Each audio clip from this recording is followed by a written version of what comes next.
Hola amigos, ¿cómo están? Es un placer estar otra vez con ustedes hablando del problema que nos interesa, el problema mente-cuerpo. Hoy vamos a hablar de las conclusiones de todos los videos que hemos visto hasta ahora. La primera conclusión que podemos extraer es que el problema mente-cuerpo no tiene solución actualmente. Si juntamos el tiempo que debatió Descartes con sus inmediatos continuadores y la filosofía de la mente que viene evolucionando desde 1870 aproximadamente hasta hoy en día, suman 200 años de debates en los que no se ha concluido nada. Se han sucedido escuelas filosóficas como el dualismo cartesiano, los materialismos, el monismo neutro, el panpsiquismo, el emergentismo. Todas las teorías hasta ahora tienen sus bondades y sus defectos, razón por la cual no se puede concluir que ninguna prime sobre las demás definitivamente. Toda teoría tiene sus adeptos, pero hay teorías oficiales y teorías disidentes, es decir, que hay unas que son más importantes que otras, que tienen más partidarios que otras, pero todas de alguna manera tienen partidarios suficientes para subsistir en el debate. Las teorías actuales, por lo tanto, son reformulaciones de las versiones históricas que ya hemos estudiado a lo largo de estos videos. Es decir, que toda teoría clásica retocada puede mantener cierta vigencia. Una segunda conclusión que podemos extraer es que el materialismo ya no es hegemónico. Es decir, que las escuelas materialistas son una familia de teorías que niegan con diferentes matices que existe la mente. El materialismo, por lo tanto, predominó durante casi todo el siglo XX, esto es, comienzos y mediados. Recién a finales de siglo comenzó a decaer esta vertiente de teorías sobre el problema mente-cuerpo. El materialismo filosófico corresponde, por lo tanto, al cientifismo que trata de reducir todo a la materia, es decir, que el espíritu de nuestro tiempo supuestamente es el de que todo sea explicado materialmente y se deja la mente por fuera de esta ecuación. Por lo tanto, en la actualidad, a diferencia de la época materialista que está pasando, la conciencia es un elemento central en todo el asunto del problema mente-cuerpo. A lo largo de estos videos he defendido la idea de que la conciencia no puede ser reducida a la materia, es decir, que hay materia pero también hay conciencia. Es debido explicar las manifestaciones mental y corpórea en lugar de negarse. El progreso principal del debate es que ya no es posible negar la conciencia. Hay, por supuesto, quienes niegan la conciencia, pero son generalmente disidentes. En otras palabras, reitero, el giro hacia la conciencia es el principal progreso de todo el debate. Reitero entonces que las manifestaciones mental y corpórea deben ser unificadas en una explicación del mundo. Otra conclusión que podemos extraer es que la ciencia ha influido en la filosofía. Por ejemplo, recordemos que el conductismo psicológico influyó sobre el conductismo filosófico. El conductismo psicológico afirmaba que la mente introspectiva no puede ser estudiada y que lo único que es objeto de ciencia es el estudio de la conducta. El conductismo filosófico, por su parte, afirma que no hay nada que pueda ser llamado mental aparte de la conducta misma. La ciencia cognitiva, por su parte, influyó en una escuela filosófica llamada funcionalismo. La ciencia cognitiva, recordemos, es una escuela científica que tiene una aproximación multidisciplinaria al problema de la mente. Entre otras ramas estudia la neurobiología, la inteligencia artificial y la filosofía de la mente. El funcionalismo, por lo tanto, se nutre de esta escuela filosófica. Recordemos entonces que en el funcionalismo la mente consiste de una entrada al sistema, un proceso interno y una respuesta comportamental. Por ejemplo, cuando un perro huele un pedazo de carne, lleva a cabo un proceso cerebral y emite una respuesta como salivación, hay un proceso funcional.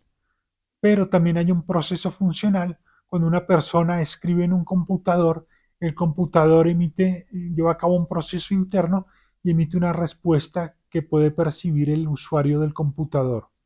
Ambos son sistemas funcionales y lo que podemos extraer de esto es, por lo tanto, que la mente no requiere de ser biológica para existir según el funcionalismo mientras se dé el proceso funcional hay mente.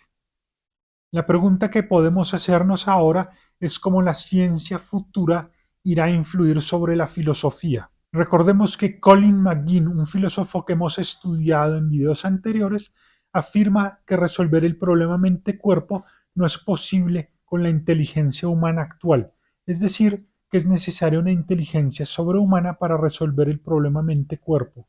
Sin embargo, no sabemos que el problema mente-cuerpo sea insoluble. No hay razones para privilegiar esta creencia en mi concepto. Aunque no fuese posible resolver el problema mente-cuerpo por el hombre actual, quizás seres posthumanos puedan hacerlo. Vamos hacia el cyborg, que es una fusión entre el cuerpo humano y el robot, en un futuro tal vez más cercano de lo esperado. Es pensable que en algún estadio de la evolución biológica y artificial del futuro el problema mente-cuerpo pueda ser resuelto. No sabemos exactamente cuándo podría ser eso, pero hay razones para creer que sea en un estadio de evolución posthumana. Un cyborg tendría una capacidad intelectual mucho más grande que el ser humano actual, ya que tendría conexión a todos los sistemas computacionales del mundo, mientras que el cerebro humano debe entender el mundo por sus propios medios.